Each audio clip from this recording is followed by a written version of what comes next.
La maldición de la lentitud y la revolución silenciosa de Tamira. En el corazón de un bosque dominado por la tiranía de la velocidad, donde cada criatura vivía bajo el látigo del tiempo, existía una aberración. Un ser que desafiaba la ley máxima de la existencia. Tamira. Pausa. Su propia presencia era un escándalo biológico. Tamira, la tortuga, arrastraba su caparazón agrietado, un mapa de cicatrices que marcaban las incontables veces en que el juicio ajeno intentó aplastar su espíritu. Sus pasos eran lentos, tan lentos, que los veloces del bosque los describían como la mismísima aproximación de la muerte. Las ardillas, adictas a su propia adrenalina frenética, y los conejos, eternos fugitivos de la quietud, se reían de ella con una crueldad que solo los rápidos pueden manifestar. La consideraban una carga social, un error de programación de la naturaleza. Voz alta. Si caminas así de lento, nunca llegarás a ningún lado, le gritó un día una lagartija. Pausa dramática. Y esa frase se convirtió en la sentencia de muerte para su valor. Tamira sentía el peso insoportable del desprecio, y lo más doloroso era la duda que esto plantaba. ¿De qué valía su esfuerzo si la única recompensa era la burla? Su corazón estaba cansado, una masa pesada de desesperanza. Ella intentó ignorar, intentó resistir, pero la humillación constante la llevó a un colapso existencial. Ritmo lento. Escuchó a las aves conversando sobre cómo ella siempre iba tarde, y cómo seguramente ni siquiera sabía a dónde iba.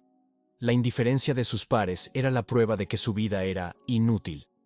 En un acto de desesperación y autosabotaje, Tamira se arrastró hasta la parte más oscura del bosque y se escondió bajo una roca. Allí, decretó su huelga de vida.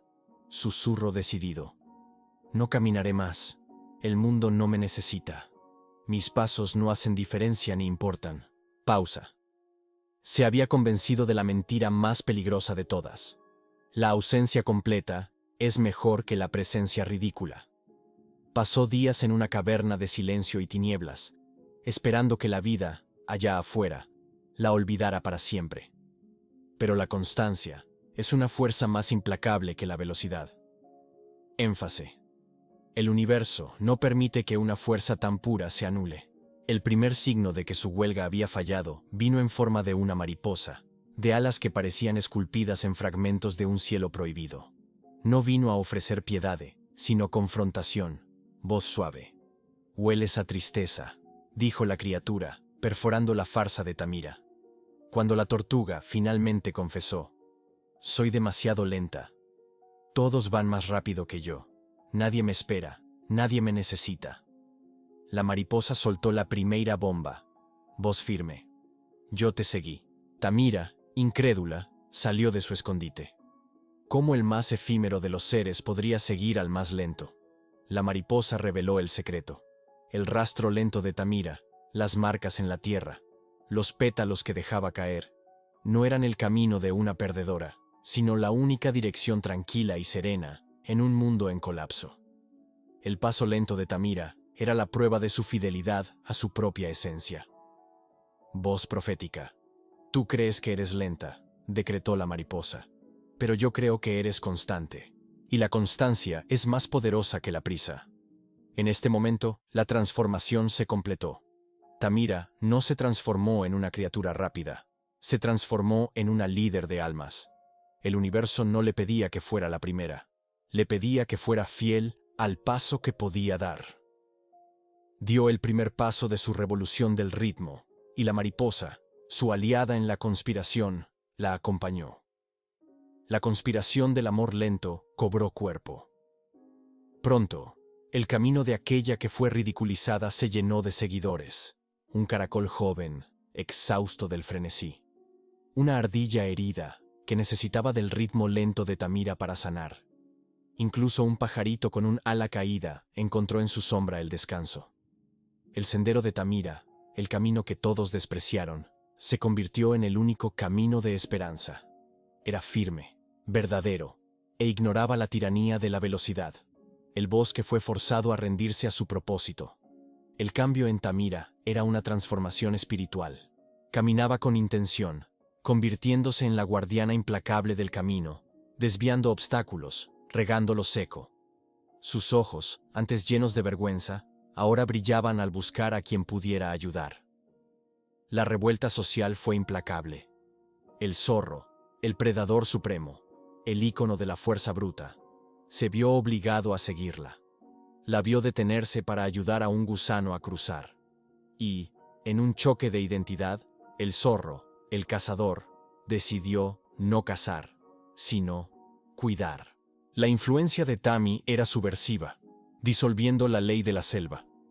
La humillación final recayó sobre la liebre burlona, la criatura que simbolizaba la vanidad de la velocidad, que tuvo que detenerse, víctima de una espina. Nadie, ninguno de los rápidos, se detuvo. Solo Tammy, con su paso inexorable, llegó, curó la herida y ofreció el remedio. La liebre, en lágrimas de rendición, confesó: «Yo no entendía tu valor». Tamira ni siquiera necesitó responder.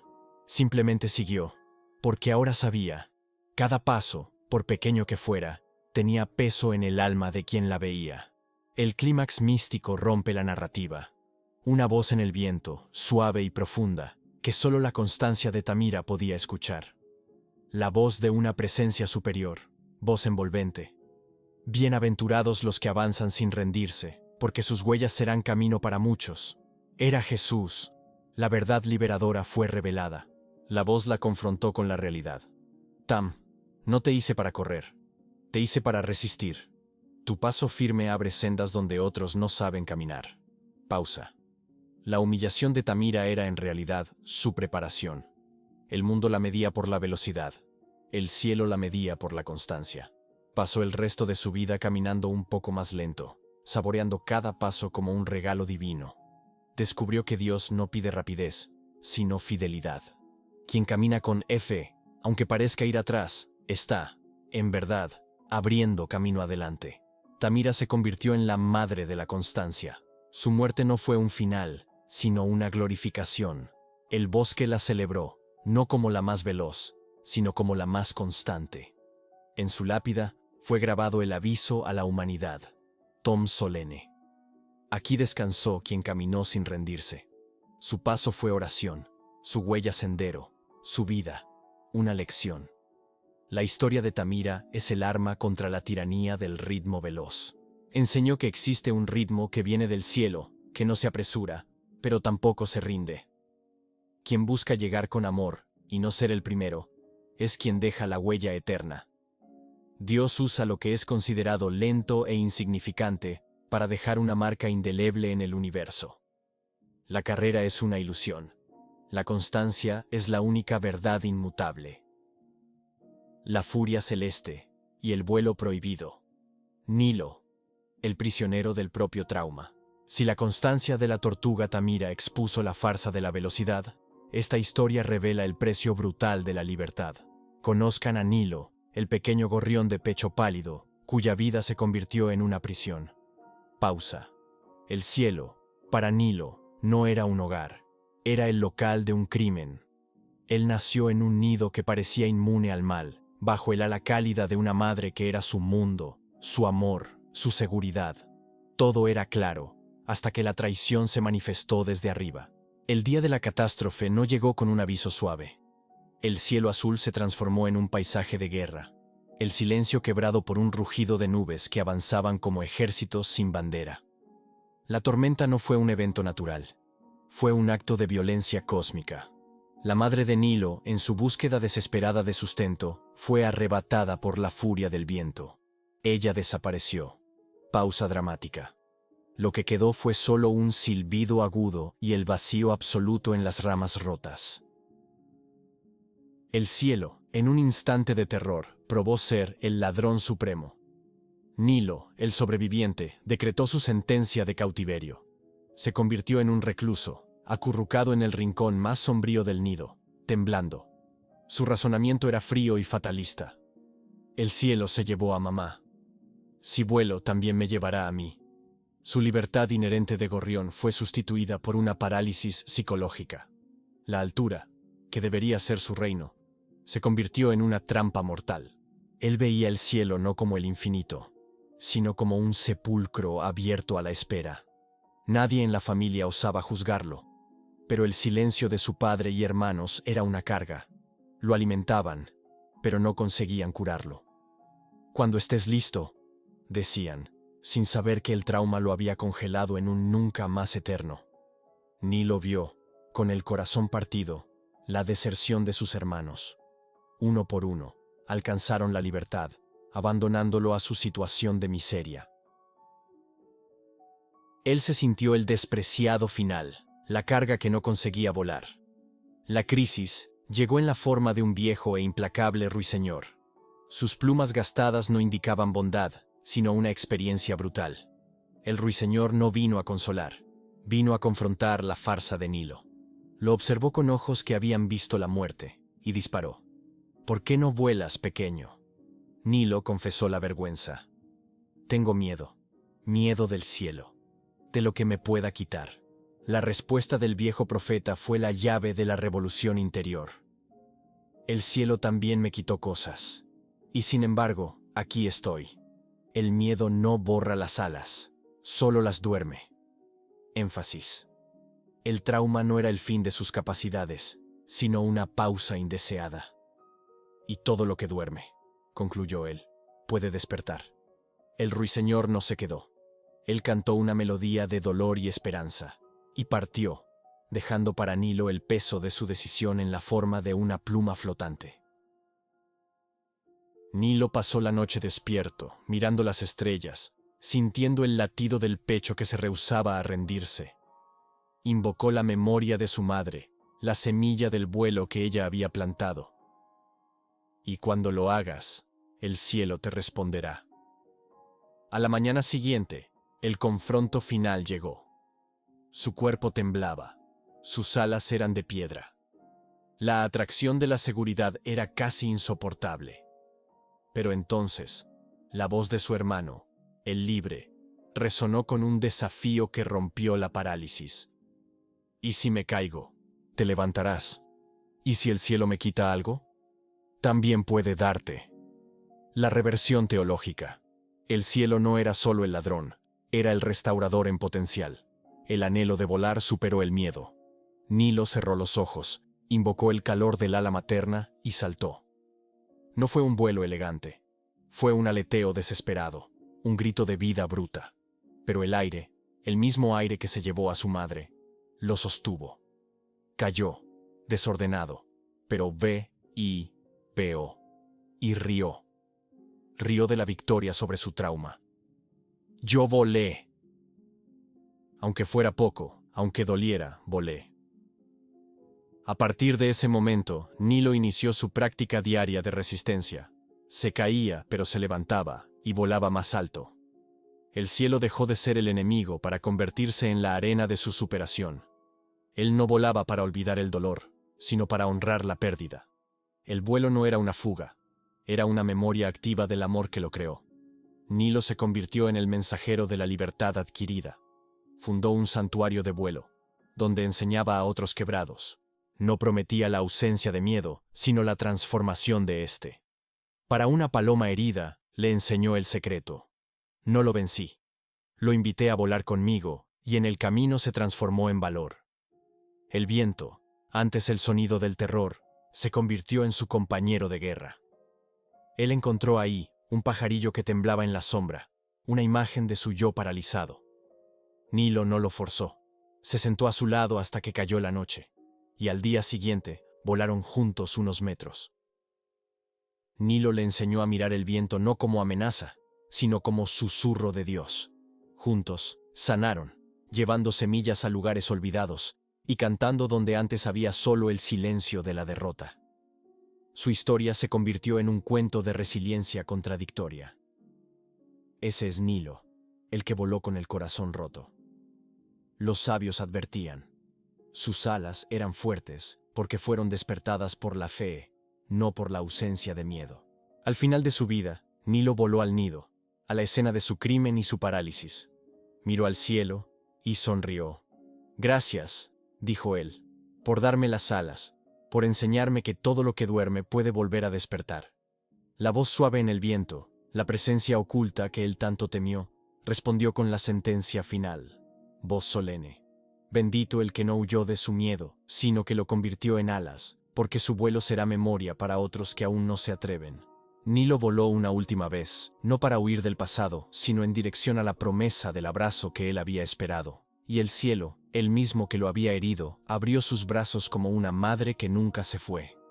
Si la constancia fue una revolución y el miedo fue transformado en alas, prepárense ahora para la más brutal de las pruebas.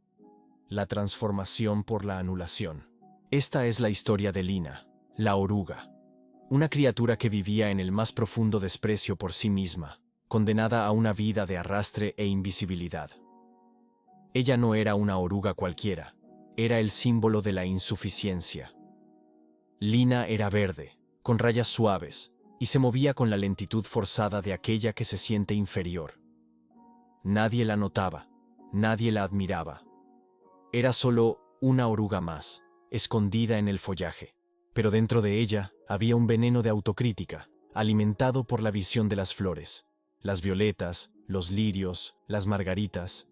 Pausa. Todas eran la belleza visible, la gracia innata. Lina las miraba con una envidia que consumía su alma, llorando. Si tan solo pudiera ser una de ellas. ¿Por qué nací así? Su cuerpo largo y lento era su vergüenza. Se sentía incompleta, una falla de la creación. Una margarita, en su soberbia de flor, intentó darle un consejo inútil. No quieras ser lo que no eres, pequeña. Cada uno tiene su propósito. Pero Lina no entendía. ¿Qué propósito puede tener una oruga? Nadie la celebraba. Ella era solo arrastre, un ser condenado a la tierra. El campo, con sus risas y la danza de las mariposas, era un tormento visual. La libertad era de ellos, la belleza era de ellos. A ella le restaba solo arrastrar este cuerpo por la tierra. El punto de inflexión llegó con la ruptura de la falsedad. Un atardecer, se acercó una tormenta. El cielo se enfureció, y la lluvia cayó con la fuerza de la verdad. Lina se refugió, temblando, bajo una piedra. Al amanecer, el campo estaba cubierto de barro y silencio. Muchas de las flores que ella tanto envidiaba habían sido destruidas, sus pétalos arrancados, sus tallos doblados. Lina vio la fragilidad de aquello que ella llamaba belleza. Ni siquiera ellas podían resistir la furia celeste, pero la visión de la destrucción no la curó, solo intensificó su soledad. Se sintió más sola que nunca. Fue entonces que su cuerpo, de forma inesperada e incontrolable, sintió una urgencia extraña. Una fuerza interna, biológica y mística, la obligó a dejar de arrastrarse. El ritual de anulación comenzó. Subió a una ramita alta, tejió hilos invisibles a su alrededor y se envolvió. Su cuerpo desapareció en un capullo oscuro, cerrado, silencioso. Lina, la oruga, había sido apagada. Estaba suspendida, ni en el cielo, ni en la tierra, sino en un limbo de inexistencia. Lo que sucedió allí dentro no fue un sueño, fue agonia. Lina no podía moverse, no podía ver. Sentía miedo, sentía dolor. Su cuerpo se quebraba y se reconstruía. ¿Qué es esto? ¿Por qué me pasa esto?, gritaba ella por dentro, pero no había respuesta, solo oscuridad. Días y noches se arrastraron. Afuera, el mundo giraba. Flores nuevas brotaban. Nadie veía el capullo. Nadie lo celebraba. Parecía muerto, insignificante, un objeto de desperdicio de tiempo. Pero el cielo obra en lo invisible. La transformación no ocurre bajo aplausos, ocurre en el secreto. Y entonces, el milagro brutal se manifestó. Un sonido leve, un crujido de semilla, y el capullo se abrió. Lo que emergió no era la oruga, sino una nueva criatura. Lina, pero distinta. Tenía alas gigantes, suaves, con colores que ella jamás había sabido que poseía. Rosas, lilas, celestes. Sus patas eran ligeras, su cuerpo transformado. Ya no caminaba, ella volaba. El aire, que antes la empujaba hacia abajo, ahora la sostenía. Las flores, sus antiguas verdugos, La miraban con asombro. ¿Eres tú la oruga?, preguntaban incrédulas. Lina no respondió con palabras. Respondió con el vuelo. Besó un pétalo de margarita con sus alas y, por primera vez, no sintió envidia. Ella comprendió. El capullo no fue castigo, fue promesa. Lo que ella pensó que era encierro, era el proceso necesario para su revelación. Lo que ella creyó que era el fin, fue el principio. La oscuridad fue el vientre donde su verdadera belleza fue forjada. Ella había deseado ser flor, pero el cielo le dio alas. Volaba sobre ellas, no para sentirse superior, sino para comprender que cada creación tiene su tiempo, y que lo que parece simple tiene una profundidad secreta. Nadie está incompleto. Todos están en proceso. Ella consoló a una flor herida, revelando el secreto de su resurrección. Pasé por la oscuridad sin rendirme. Confié en lo que no entendía. No elegí mis alas, solo elegí no rendirme cuando todo dolía. Lina se convirtió en una inspiradora de riesgo. Volaba hacia las orugas escondidas, las lentas, las sin sentido. No prometía facilidad, pero hablaba de esperanza. Decía que lo oscuro no siempre es muerte, a veces es preparación. Y que el dolor de hoy será la fuerza del mañana. Encontró a una pequeña oruga que lloraba. Quiero ser como tú, pero soy tan poca cosa. Lina la miró con la ternura cruel de la experiencia. Yo también pensé así. Pero Dios no comete errores. No estás rota, estás creciendo. Su leyenda se extendió, no como la de alguien perfecto, sino como la de alguien que aceptó el proceso. La belleza no es inmediata. Hay que pasar por el encierro, por la soledad, por la transformación. Y cuando se sale del otro lado, se percibe que no hubo pérdida de tiempo. Hubo preparación silenciosa. Antes de cerrar los ojos por última vez, Lina se posó sobre una flor y susurró su gratitud máxima. Gracias, Señor, por no hacerme flor. Me diste alas. Su muerte fue solo una transición, porque toda alma que acepta su proceso inspira a otra a confiar. Lo que parece final es solo el inicio del vuelo. Lo que parece pérdida es preparación. Y lo que duele hoy, mañana les enseñará a volar. La revelación final es la más terrible y gloriosa. El cielo obra en lo invisible. La verdadera cambio comienza donde nadie puede ver, en el capullo de dolor y duda. Y cuando las alas se abren, el mundo entero es forzado a cambiar su percepción. La gloria es revelada, no dada. Si en su interior hay una promesa de cielo, ustedes deben solo confiar, incluso si la oscuridad los engulle por completo. Esa es la única forma de dejar una huella eterna. El ángel disfrazado de sangre y lágrimas, Missy, y el precio del consuelo en la vejez. Si la transformación de la oruga exigió el desaparecimiento, la próxima revelación chocante es sobre el consuelo que llega disfrazado de miseria. Esta es la historia de don Eliseo, un anciano no de paz, sino de resignación. Él vivía en el rincón más apartado del mundo. Su casa era un sepulcro de memorias, y su voz había perdido la función, pues ya no había nadie para escucharla. Eliseo no se quejaba. Él simplemente esperaba la muerte. Observaba las hojas caer, una por una, como si el tiempo mismo se deshojara, llevándolo consigo. Su vida era el eco de un amor que se fue, y de hijos que lo abandonaron en tierras lejanas. Él era la prueba viva de que la longevidad puede ser la más cruel de las condenaciones, la soledad absoluta. Pero el cielo, en su método perturbador, no envía ángeles con trompetas. Envía al más frágil para curar al más fuerte en el dolor. Una mañana, el silencio de su espera fue roto por un sonido apenas audible. Un maullido, un susurro de creación pidiendo auxilio. Eliseo, intrigado por la anomalía, abrió la puerta. Allí estaba él. Una bolita de pelos mojada, temblando de frío, con una herida abierta en la pata. Un gatito hambriento, flaco, con ojos grandes que no suplicaban, sino que exigían esperanza. Era Missy.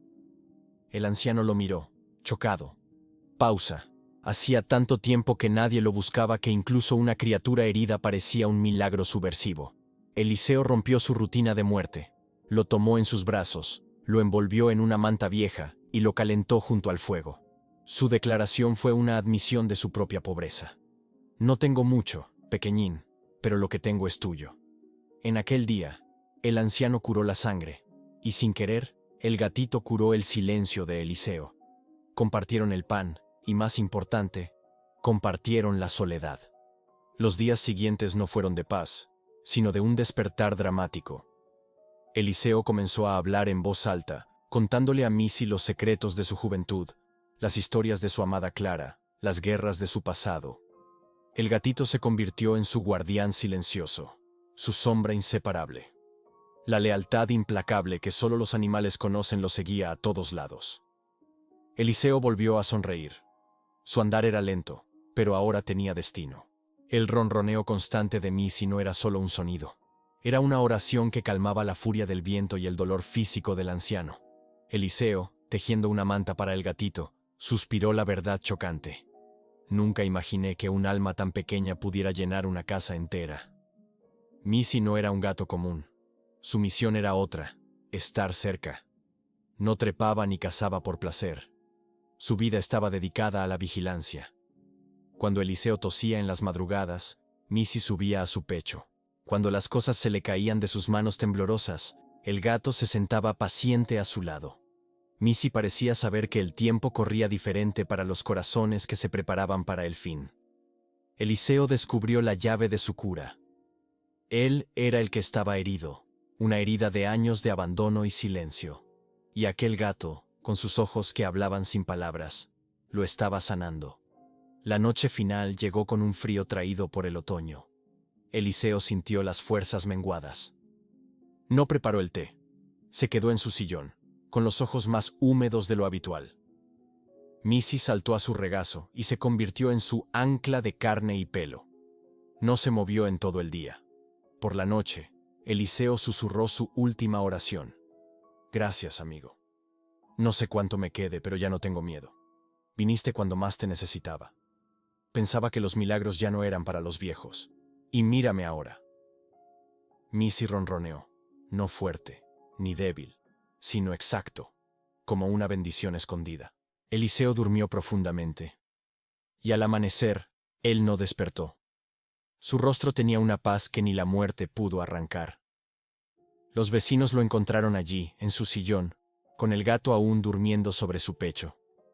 Nadie pudo separar a Missy por horas. Estaba allí, quieto, como si estuviera cuidando su último sueño. La conspiración del amor no terminó con la muerte.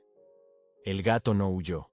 Se quedó en la casa, adoptado por don Matías, el vecino. Pero la escena más perturbadora era la rutina de Missy. Todas las noches, salía y se sentaba junto al banco donde Eliseo le contaba historias, mirando el cielo, como si esperara por algo o alguien. Don Matías, el nuevo guardián, declaró la verdad final. Aquel gato había sido más que un compañero, había sido un ángel en forma de felino. Dios, en su sabiduría, envía consuelo disfrazado de criatura indefensa.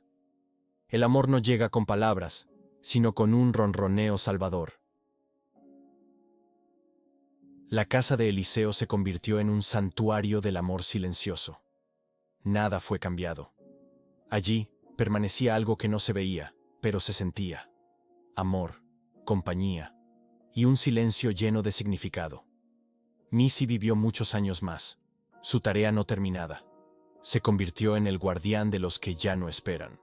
La prueba viva de que no es necesario hacer cosas grandes para ser grande. Solo amar con todo lo que se tiene. El legado de Missy se extendió.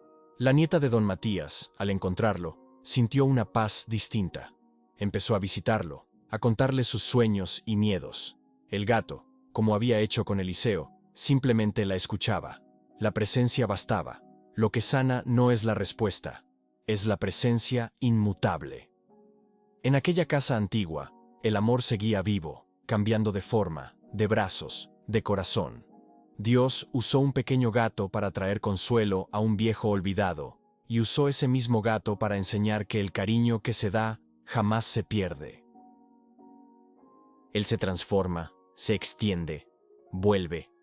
No hay acto pequeño cuando se ama con el alma. El cielo toca la tierra en forma de patas suaves y ojos brillantes. Donde hay amor verdadero, hay presencia de Dios. La lección más dura. La soledad es la herida que solo puede ser curada por la entrega inesperada de una criatura que no tiene nada que ganar. El consuelo más puro viene de quien se presenta herido, y al ser cuidado, termina sanando el alma de quien lo acoge. Lía y la oración del barro, donde la voz más pequeña derriba el cielo. Si el consuelo de la soledad llegó bajo la forma de un animal herido, prepárense ahora para la más brutal de las pruebas: el abandono total en medio del lodo. Esta es la historia de Lía, la ranita. Ella no era notable, no era grande, ni veloz. Era de un verde apagado, permanentemente manchada de barro, como si cargase en su piel la prueba de su insignificancia. Mientras las otras ranas croaban con fuerza, Lía era la silenciosa, la observadora. Ella amaba el reflejo del cielo en el agua, la danza de las libélulas. Ella buscaba la señal en un mundo que la ignoraba. Pero la tranquilidad es una ilusión. El cielo se cerró. Nubes negras cubrieron el bosque. El aire se volvió denso. Y el silencio anunció la llegada de una catástrofe hidrológica. El agua no cayó en bendición. Cayó con furia celeste. El arroyo, la fuente de su vida, no solo se desbordó, él explotó, arrastrando todo: ramas, nidos, caminos. Cuando el sol osó reaparecer, el bosque ya no era reconocible. El mundo de Lía se había transformado en un lodazal gigantesco. Lía emergió de su escondite para encontrar el caos. Su laguna había desaparecido. No había más amigos, ni voces conocidas. Solo barro espeso, barro frío, barro que se le pegaba en las patas y en el alma. Ella estaba sola, perdida en un desierto húmedo. Intentó gritar, pero su voz era tan pequeña que ni el eco la repetía. En el auge de su desolación, Lía hizo la única cosa que le restaba. Se sentó sobre una piedra plana, una isla de dureza en el mar de lodo, y miró hacia el cielo. Su pregunta era un desafío a la indiferencia cósmica. ¿Hay alguien allá arriba? ¿Me ves? Al principio, lo dijo temblando, luego llorando, pero ella nunca dejó de decirlo. Todas las noches, bajo el cielo pintado de estrellas, Lía hacía su ritual secreto. Ella no sabía oraciones largas. Ella usaba la simplicidad bruta de su necesidad. Dios, estoy aquí en el barro, ¿me ves? El mundo no respondía, pero algo en su interior se encendía. Una paz leve, un calor pequeño, como si algo invisible le susurrara: sí, te veo. Su fe era una raíz que crecía donde el lodo intentaba sofocar.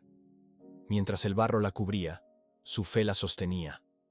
Semanas se arrastraron, y Lía aprendió a encontrar belleza en la destrucción. Hablaba con las piedras, cantaba para la luna. Su oración se convirtió en un hábito inexorable, la única prueba de que su historia aún importaba. Ella confiaba en el silencio. Entonces, la revuelta mística. Una noche, la lluvia regresó, no como tormenta, sino suave, constante, un susurro del cielo que parecía lavar la culpa del mundo. Lía salió y sintió el agua en su piel como un abrazo esperado, y el milagro comenzó de forma subversiva. El barro comenzó a moverse. Una corriente leve de agua clara, el arroyo que parecía muerto, volvía a surgir. No con furia, sino con una ternura intencional, como si estuviese buscando algo o alguien. Lía lo siguió con la mirada. El hilo de agua avanzó, rodeó la piedra donde ella oraba todas las noches. Y allí, Justoalli, nació un nuevo cauce. El arroyo cantaba de nuevo. El agua limpiaba el barro, abría camino, daba vida. Lía, la ranita olvidada, era la testigo exclusiva del milagro. En su corazón, la respuesta fue clara. Sí, yo te escuché siempre. Las semillas, que yacían durmientes bajo el lodo de la derrota, comenzaron a brotar. Las flores regresaron. Lía no era la misma. Su fe había crecido como una raíz bajo la tempestad. Ya no necesitaba de aplausos o compañía para saber su valor. Había aprendido a confiar en el silencio de la espera. El nuevo arroyo se convirtió en un camino de vida, atrayendo patos, ardillas y nuevas ranas. Lía no era la más fuerte, pero todos la respetaban. ¿Por qué? Porque cuando todos huyeron, ella se quedó. Cuando todos callaron, ella oró. Cuando todo se hundió, ella creyó. Y esa fe se convirtió en un hogar. Para una rana joven que preguntó el secreto, Lía respondió con la verdad cruelmente simple. No lo supe, solo lo hice.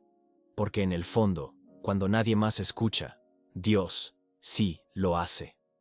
La piedra de oración de Lía se transformó en un altar sagrado. Las estrellas brillaban más sobre ella. El arroyo cantaba sus oraciones. Los animales se reunían allí, no para pedir, sino para agradecer, pues habían aprendido que la voz más pequeña puede tocar el cielo, y que el barro no es el final, es parte del proceso. La advertencia es para todos. Lo que parece olvido es preparación. Lo que duele es raíz. Y el milagro comienza con una ranita sola preguntando, ¿me ves? Dios ve, Dios escucha. Incluso si ustedes hablan desde el lodo, incluso si no croan alto, el cielo oye los suspiros y responde con ríos. Lía probó que la fuerza de la voz no es medida por la intensidad, sino por la sinceridad del alma. La sentencia final de la leyenda fue grabada en una hoja seca. No fue el barro quien detuvo a Lía, fue su fe la que detuvo al barro. Si una ranita en el lodo fue escuchada por el cielo, todos ustedes pueden ser escuchados. La oración sincera, la fe inquebrantable en el silencio, no solo restaura el arroyo, sino que restaura la esperanza de todos los que se sienten pequeños. El propósito de la ranita no fue en vano. La piedra de oración sigue allí, firme, silenciosa, sagrada, recordando que el cielo no olvida a quien ora, incluso si está cubierto de barro. Luma y la traición de la lengua, la única oveja que salvó sin voz. Si la oración en el barro probó que Dios oye el menor de los susurros, prepárense ahora para la más desconcertante de las revelaciones. El valor absoluto que reside en la ausencia de voz. Esta es la historia de Luma, la ovejita blanca, que vivía bajo la protección de un pastor sereno. Pero Luma era una anomalía, un fraude para el rebaño. Ella no sabía balar. Su boca se abría, su pecho vibraba, pero nada salía. Ella era una ovejita muda. Para el rebaño, esa era una desgracia existencial. El balido no era solo un sonido, era la identidad, el código de pertenencia. Cuando las otras balaban al pastor, Luma solo podía mirar. Cuando alguna oveja se perdía y gritaba, el esfuerzo mudo de Luma era llevado por el viento sin dejar rastro. El juicio del rebaño era cruel. Voz baixa, sarcástica. Una oveja que no bala, no es oveja completa. Decían en voz baja, creyendo que ella no escuchaba. Pero Luma oía todo, pues quien no habla, desarrolla el terrible don de escuchar más de lo que debería. Su parálisis vocal la forzó a desarrollar la memoria, el olar penetrante y la capacidad de leer las señales que los hablantes ignoraban. Su único consuelo venía del pastor. Él la acariciaba más que a las otras, susurrando, «Tú no necesitas hablar para que yo te entienda, pequeña». Pero, incluso esa ternura, era una admisión pública de su falla. En las noches, mientras las otras dormían arrulladas por el sonido de sus propias voces, Luma miraba las estrellas y oraba en silencio. No con palabras, sino con pensamientos que subían al cielo como suspiros. Su alma suplicaba, «Señor, si no puedo balar, permíteme sentir más». Y Dios, el único que no necesita oídos, escuchaba la oración muda. La prueba de fuego llegó cuando el cielo cambió de color, y el viento, antes juguetón, se volvió inquieto. El pastor sintió la amenaza y ordenó el cambio a la pradera baja. En la confusión de la huida, donde cada balido era un intento de agruparse, Luma se quedó atrás. No por lentitud, sino por un acto de heroísmo silencioso. Ella ayudaba a una ovejita menor que tropezaba. Cuando se dio cuenta, estaba sola. El bosque, cercano, parecía engullir la luz. Y entonces, ella sintió. No oyó, sino que sintió. Un crujido, una respiración, un movimiento inexorable entre los arbustos. Sus ojos se abrieron en el horror absoluto. Allí estaba él, un lobo, hambriento, con ojos incandescentes. La amenaza de muerte la encaraba. Luma no podía gritar, no podía llamar al pastor. El predador la vio como la presa perfecta, silenciosa, indefensa, sola. Pero el lobo cometió el error fatal de subestimar el poder del silencio. Luma no huyó para esconderse. Ella recordó. Activó su mapa mental de cada piedra, cada curva del camino que había memorizado mientras los otros hablaban. Luma no tenía voz, pero tenía memoria, coraje y amor implacable por su rebaño. Ella corrió, no lejos, sino en dirección al peligro mayor. El lobo siguiéndola de cerca, el rebaño al frente. El lobo, convencido de su presa fácil, la siguió. Lo que él no sabía era que esta pequeña oveja, la muda, lo estaba guiando directamente hacia la fuerza inesperada. Luma bajó por la ladera, cruzó el arroyo. Sus patas temblaban, pero su decisión era más firme que la roca. Y entonces, ella vio el cayado levantado del pastor, las ovejas reunidas, el guardián que la buscaba con ojos llenos de preocupación. El pastor vio a Luma e inmediatamente al lobo. No hubo tiempo para preguntas. El hombre corrió, levantó la vara y enfrentó al animal con gritos y gestos. El lobo, sorprendido, retrocedió. No fue vencido por la fuerza bruta, sino por la presencia firme de un corazón que protege. Cuando el peligro se disipó, el pastor cayó de rodillas junto a Luma, tomándola en sus brazos. Su voz temblaba. «Lo hiciste, pequeña. Lo hiciste sin un solo balido». Las ovejas se acercaron. Esta vez no hubo burla, no hubo la pregunta. «¿Por qué no hablas?» Todas vieron, todas comprendieron. Aquella que no tenía voz, tenía algo más que salvó a todos. Aquella noche, el pastor cubrió a Luma con su manto y le reveló la verdad chocante al oído. Tú no naciste para sonar como las demás, naciste para mostrar lo que otros no ven. Tu silencio fue tu voz más fuerte. Luma se convirtió en la valiente, la que salvó sin gritar. Ella era la primera en buscar a las ovejas perdidas. No podía llamarlas por su nombre, pero encontraba los rastros, las señales, las huellas, y regresaba con una dignidad tranquila. El pastor, contando la historia en el campo, enseñaba la lección más cruelmente necesaria. Hubo una vez una oveja que no balaba, pero que gritó con sus pasos lo que 1000 voces no habrían podido decir. El silencio de Luma se convirtió en una leyenda. Prueba de que en los caminos del alma no todos los dones hacen ruido. Algunos son silenciosos como el amanecer, discretos como la brisa, pero necesarios como el pan. Cuando Luma envejeció, los corderitos la seguían. Su presencia muda hablaba más que cualquier sermón. En su última noche, el pastor la sostuvo, y nadie supo lo que él susurró. Pero Luma parecía sonreír, pues no necesitó de voz para tener una historia, solo fe, valentía y amor. Tob y la fidelidad inquebrantable bajo el cielo traidor. Si el silencio de Luma probó que la acción supera a la voz, esta es la historia de la tiranía de la espera, donde la única fuerza capaz de desafiar el abandono es la fidelidad absoluta. Conozcan a Tob, el perrito canela, el guardián de un secreto sombrío. Él no vivía en un hogar, sino junto a un pozo antiguo, un lugar olvidado, cubierto de musgo y rodeado de zarzas. El pozo era el altar de su agonía. Nadie sabía de dónde venía Tob. Decían que había llegado con un joven, que bebió del agua, ató una pequeña bolsa en el brocal, y se fue cuesta arriba hacia el pueblo. Él dijo que volvería, pero la promesa era una mentira cruel. Tob se quedó allí, horas que se convirtieron en días. El perrito no era ingenuo, era inquebrantable. Los niños del pueblo, inicialmente, se acercaban, dejaban migas, preguntaban, ¿a quién esperas, Tob? Pero él solo levantaba la cabeza y miraba hacia el camino. Él no oía los rumores de que el joven nunca más volvería. El amor verdadero no escucha rumores, solo cree en lo que recuerda. Y Tob recordaba la promesa, la caricia, el espérame, no dicho. La prueba de fuego llegó con la traición climática. La lluvia vino. No en bendición, sino en un castigo implacable, transformando el polvo en barro. La gente se recogió, cerró las ventanas al mundo. Tob, tiritando, se acurrucó bajo el olivo, pero sus ojos jamás dejaron el camino. Una mujer, en un acto de piedad inútil, intentó llevárselo. Él se negó. Soltó un leve gemido de perdón y regresó a su rincón. Su lealtad estaba empapada, pero intacta.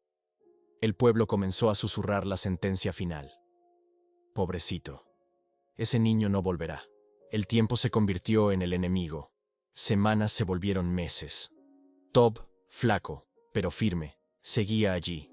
Soñaba con la vuelta, con la risa conocida, pero al despertar, solo encontraba el silencio de la derrota. Un pastor, al pasar, le dio pan. Su voz era la voz de la experiencia. Eres fiel, perrito. Más fiel que muchos hombres. Ellos prometen y se olvidan. Tú esperas sin dudar. El pastor no le estaba hablando al perro. Le estaba hablando a la humanidad. Un anciano del pueblo reveló la verdad mística sobre Tob. Ese perro es un sermón vivo. Él nos recuerda que la fe no siempre se grita. A veces, ella simplemente se sienta y espera bajo la lluvia. El pueblo, cansado de esperar por sus propios milagros, comenzó a ignorarlo. Ya es tiempo de que se rinda. No tiene sentido. Pero Tob no sabía rendirse. Su amor no medía el tiempo con relojes, sino con la esperanza. Su cuerpo se hacía más frágil, pero su alma seguía firme como una roca. Su espera se convirtió en la oración más larga y silenciosa que el universo había presenciado jamás.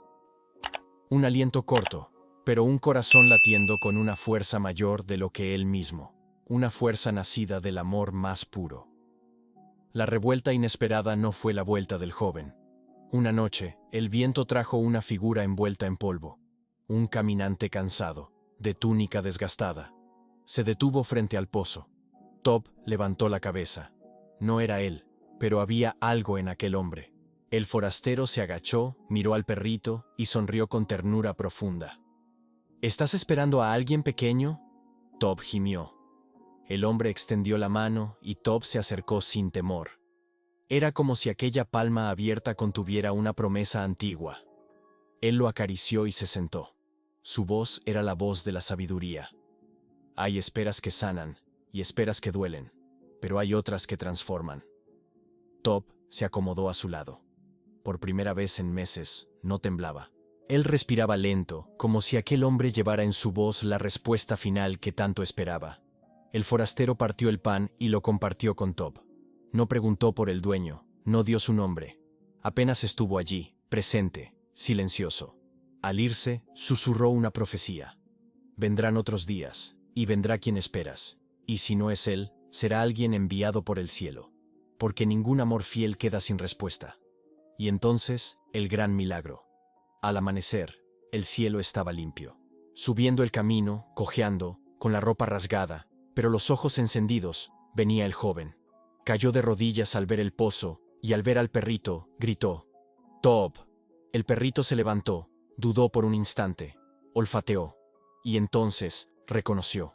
La voz, el olor, el latido. Corrió y se arrojó sobre el joven, lamiéndolo con una felicidad húmeda y salvaje. El joven lo abrazó y lloró. «Perdón, perdón», decía él. «No pude volver antes. Me atraparon en el camino, me hicieron daño, me perdí, pero nunca dejé de pensar en ti». Tob no entendía las palabras, pero entendía el llanto y la verdad contenida en aquel abrazo que reencuentra. La gente del pueblo salió y vio la escena. Todos miraron a Tob como si fuese más que un perro, como si fuese la testigo viva de un milagro. En aquel día, todos comprendieron la lección. Hay fidelidades que sanan más que sermones. Hay esperas que tocan el corazón de Dios. Y la esperanza se sienta en silencio bajo la lluvia. Tob, el perro que esperó, no volvió a estar solo. Su amigo respondía a las preguntas sobre la espera. Porque él creyó cuando yo mismo dejé de creer. Esa clase de amor no se encuentra dos veces. La lección final es un desafío a todos ustedes. Si un perrito puede amar así, ¿cuánto más lo hará el pastor de nuestras almas, que no se cansa de buscarnos, de esperarnos y de volvernos a encontrar? Hay esperas que son oraciones, y hay oraciones que caminan con patas pequeñas, pero con un corazón gigante.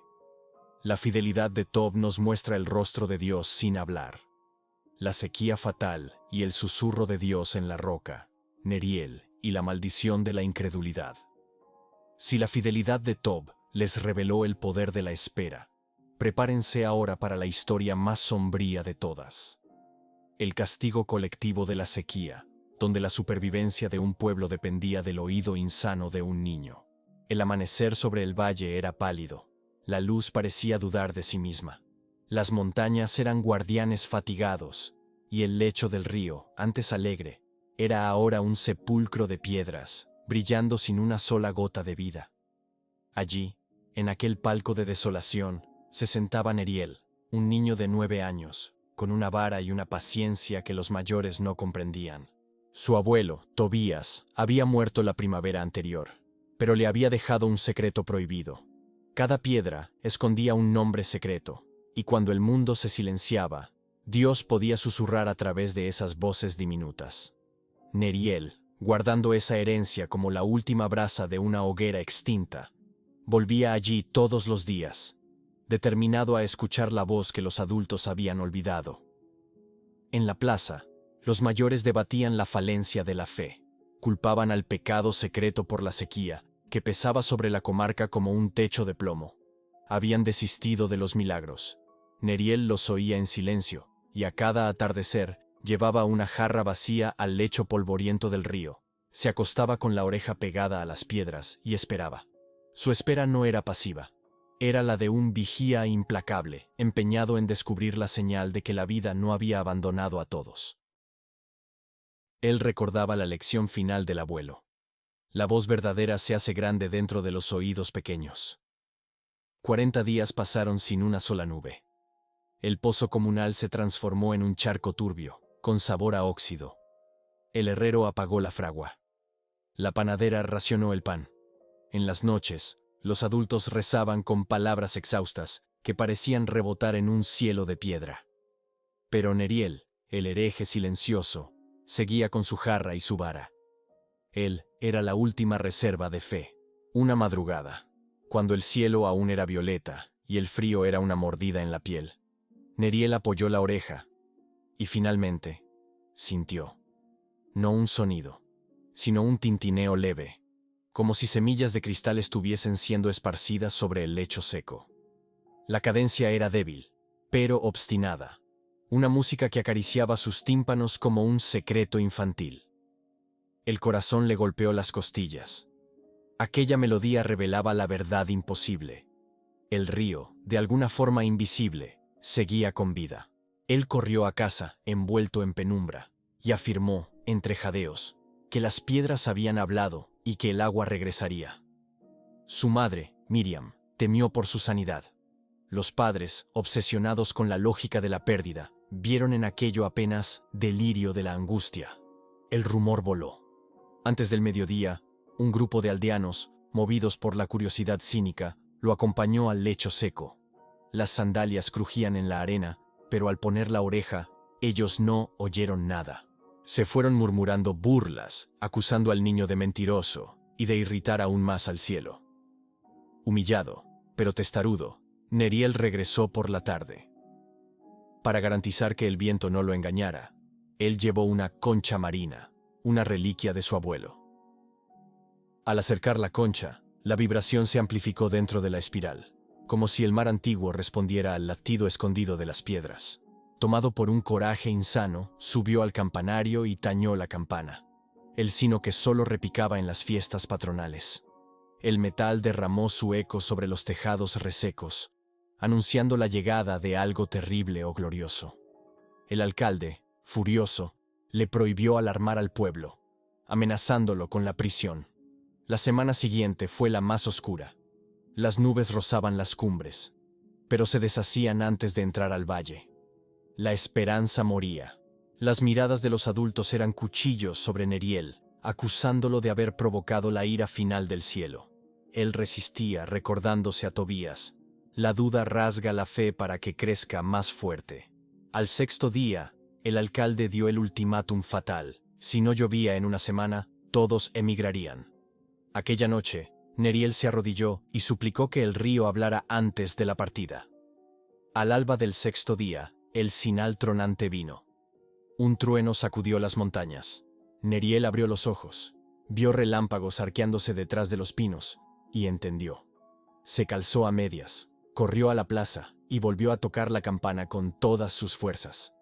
Las familias salieron, hastiadas, pero descubrieron un cielo cargado de nubes negras, avanzando con paso solemne. El sacerdote, tembloroso, entonó un salmo olvidado. El aire se impregnó del perfume terroso que precede el milagro. Primero, vino un chubasco tímido. Después, aguijones de agua martillaron los tejados. Y finalmente, un aguacero abrió la tarde como un océano vertical. Gritos de alegría, risas y oraciones se mezclaron en la plaza. Neriel corrió hacia el río, ahora un torrente furioso. El estruendo de las piedras rodando era un canto que llenaba la ribera. Él se arrodilló, hundió las manos en el agua fresca y, entre el rugido, escuchó el nombre que la roca más grande parecía pronunciar una y otra vez: Esperanza. Cuando el sol emergió, el valle era otro reino. El alcalde, mojado hasta los huesos, se acercó a Neriel, se arrodilló y pidió perdón por su incredulidad. El niño lo miró sin rencor y respondió que las piedras habían hablado para todos, pero que algunos oídos tardan más en abrirse. Neriel, ante la multitud, sacó la concha marina. Cerró los ojos, la apoyó en la superficie de una roca húmeda y todos contuvieron el aliento. Dentro de la concha resonaba la canción del agua, un murmullo que cualquier persona podía percibir si agachaba la cabeza lo suficiente. Uno por uno, los aldeanos escucharon. El río había encontrado una garganta humana para repetir su mensaje de vida. Neriel había enseñado que la fe no es un truco para domesticar la lluvia, sino la valentía de seguir escuchando cuando todo parece callar. Él tomó una piedra lisa que había guardado el primer día de la sequía, la alzó a la luz plateada y susurró: «Gracias». Después, la lanzó al centro del río.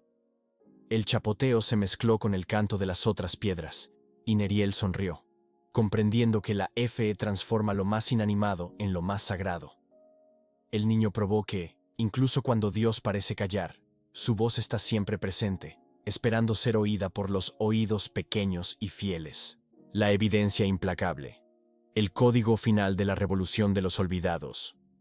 Ustedes han atestiguado la verdad brutal. No son los fuertes, ni los rápidos, ni los ruidosos los que gobiernan las leyes secretas del universo, sino los despreciados, los quebrados, los que fueron forzados al silencio y a la espera. Pausa. El ciclo está completo. 8 vidas, 8 pruebas de que la gloria se revela en el anverso de lo que la sociedad valora. Piensen en Tamira, la tortuga. Su constancia fue el veneno lento que mató la tiranía de la velocidad. Ella probó que el paso más pequeño tiene más peso en el alma que la carrera ciega. No evitó la burla, la absorbió y la transformó en el ritmo imposible que abrió sendas de salvación. La huella eterna es dejada por los que resisten, no por los que corren. Lo que ustedes consideran lentitud es, en realidad, la fidelidad inquebrantable al tiempo de Dios. Ustedes tienen miedo de ir despacio porque tienen miedo de la verdad que la lentitud revela. Ahora miren a Nilo. Él no superó el miedo. Él lo invitó a volar. Su nido no fue destruido para castigarlo, sino para forzarlo a la transformación agónica. El cielo, que fue el ladrón, tuvo que convertirse en el restaurador de su libertad. La pérdida es el combustible. El dolor no es el enemigo. Es el principio del vuelo. Su debilidad era la única puerta hacia la fuerza absoluta. Si ustedes continúan paralizados, es porque no están honrando la pérdida. Están solo escondiéndose de la gloria que el trauma exige. El corazón roto es la condición para las alas más fuertes, y la agonía de Lina, la oruga. Ella no alcanzó la belleza admitiendo la luz. La alcanzó enterrándose en la oscuridad del capullo. Su cuerpo fue quebrado y reconstruido en el secreto, lejos de los ojos juzgadores. Ella quiso ser flor, una belleza estática y frágil, pero el universo la transformó en alas, en la prueba dinámica de que el proceso es cruelmente necesario. La soledad y el encierro no fueron castigos, fueron el vientre donde su verdadera esencia fue forjada. Lo más importante en sus vidas está sucediendo ahora, donde nadie puede ver. No resistan el dolor del capullo. Es allí donde Dios está operando la transformación más radical. Y el escándalo de Missy, el gatito. Él era un ser herido, pero se convirtió en el consuelo de un hombre abandonado y a la espera de la muerte. Missy no curó a Eliseo con grandes hazañas, sino con el ronroneo constante, la presencia inquebrantable. Él era el ángel disfrazado de fragilidad, la prueba de que Dios envía la salvación no en la fuerza, sino en aquello que pide ser cuidado. El amor no se pierde. Él transforma y vuelve.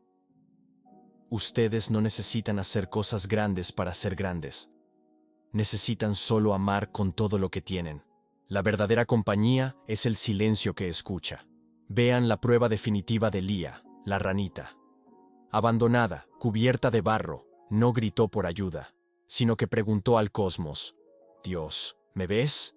Su oración no era una performance, era una necesidad bruta, una fe plantada en la desolación.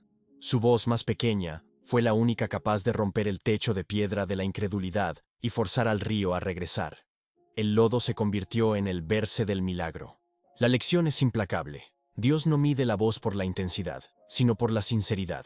Si ustedes oran desde el fondo de su barro, el cielo es obligado a responder con ríos de vida. La presencia divina está en la piedra de oración, en el lugar más sucio de la derrota, y la coraje subversiva de Luma, la ovejita. Ella no tenía voz, pero tenía el grito de los pasos. El rebaño la despreciaba, pero fue su silencio memorioso lo que condujo al lobo a la derrota. La burla se transformó en respeto. Ella probó que la acción es el verdadero valido, y que los dones más necesarios son los que no hacen ruido.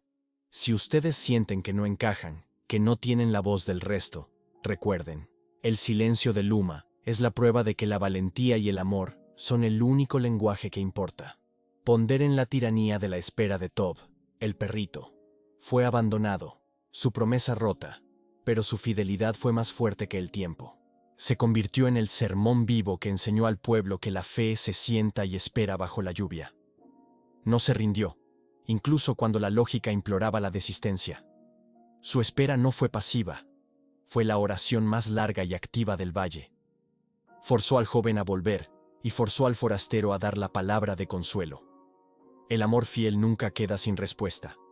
Y finalmente, Neriel, el niño de los oídos pequeños. En medio de la sequía fatal y la falencia de la fe de los adultos, mantuvo la valentía de escuchar el secreto prohibido en las piedras silenciosas. Él probó que la voz de Dios está en el elemento más inanimado, esperando solo que la inocencia persistente la encuentre. No usó la fuerza. Usó la concha marina para amplificar el murmullo de la esperanza. El milagro de la lluvia no vino por el clamor de los desesperados, sino por la fe tranquila de quien supo agacharse y escuchar. El oído pequeño es la única garantía de que la gloria no será ignorada. La revelación final, queridos oyentes, es que todas estas historias son un solo código. La constancia de Tamira es la base de la fidelidad de Tob. El miedo superado de Nilo es la fuerza que Luma usó en el silencio. La transformación en el capullo de Lina es el mismo proceso secreto que Lía vivió en el barro. El consuelo de Missy es la prueba de que la presencia es la respuesta.